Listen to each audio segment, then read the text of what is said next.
नमस्कार दोस्तों, आपका हमारे YouTube चैनल पर स्वागत है।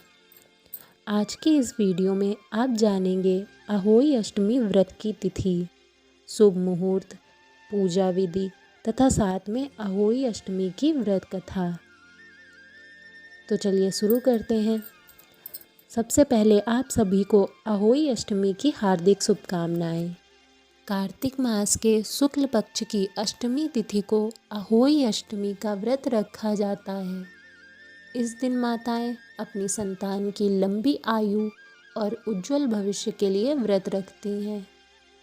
इस साल अहोई अष्टमी का व्रत 17 अक्टूबर 2022 को रखा जाएगा। इस दिन अहोई माता की पूजा की जाती है। साथ ही महिलाएं इस दिन निर्जल व्रत रखती हैं।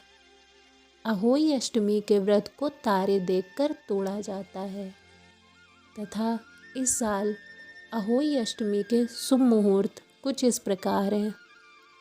अष्टमी तिथि का प्रारंभ 17 अक्टूबर सोमवार सुबह 9:29 से है।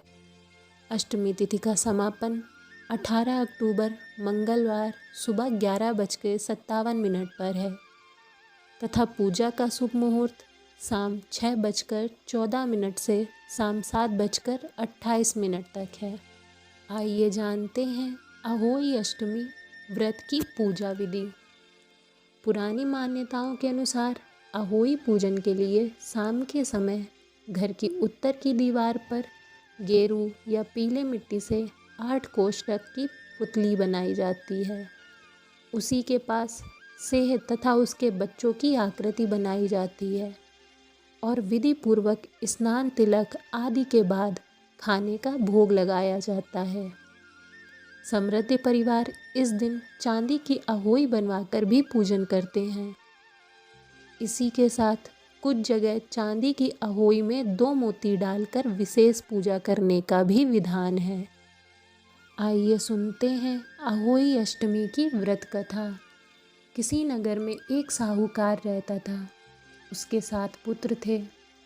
एक दिन साहूकार की पत्नी खादान में से खोदकर मिट्टी लाने के लिए गई। ज्यों ही उसने मिट्टी खोदने के लिए कुगाल चलाई, त्यों ही उसमें रह रहे स्याहू के बच्चे प्रहार की आहट से मर गए। जब साहूकार की पत्नी ने स्याहू के बच्चों को रक्त रंजित देखा तो उसे बच्चों के मर जाने का अत्यंत ही दुख हुआ। परंतु जो कुछ होना था वो हो चुका था।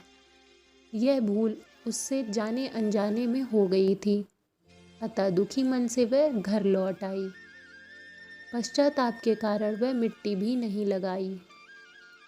इसके बाद स्याहू जब घर में आई, उसने अपने बच्चों को मृत अवस्था में पाया। वह दुख से कतार हो अत्यंत विलाप करने लगी। उसने ईश्वर से प्रार्थना की, जिसने मेरे बच्चों को मारा है उसे भी त्रिशूल दुख भुगतना पड़े। इधर स्याहू के श्राप से 1 वर्ष के अंदर ही सिठानी के 7 पुत्र काल कल्पित हो गए। इस प्रकार ही दुखद घटना देखकर सिठानी अत्यंत शोकाकुल हो गई। उस दंपत्ति ने किसी तीर्थ स्थान पर जाकर अपने प्राणों का विसर्जन कर देने का मन में संकल्प कर लिया। मन में ऐसा निश्चय कर सेठ सेठानी घर से पैदल ही तीर्थ की ओर चल पड़े। उन दोनों का शरीर पूर्ण रूप से अशक्त न हो गया तब तक वे बराबर आगे बढ़ते रहे। जब वे चलने में बिल्कुल असमर्थ हो गए तो वे रास्ते में मूर्छित होकर भूमि पर गिर पड़े। उन दोनों की इस दयनीय दशा को देखकर करुणानिधि भगवान उन पर दायर्द हो गए और आकाशवाणी की, हे सेठ, तेरी सिठानी ने मिट्टी खोदते समय अनजाने में ही सेही के बच्चों को मार डाला था, इसलिए तुझे भी अपने बच्चों का कष्ट सहना पड़ा।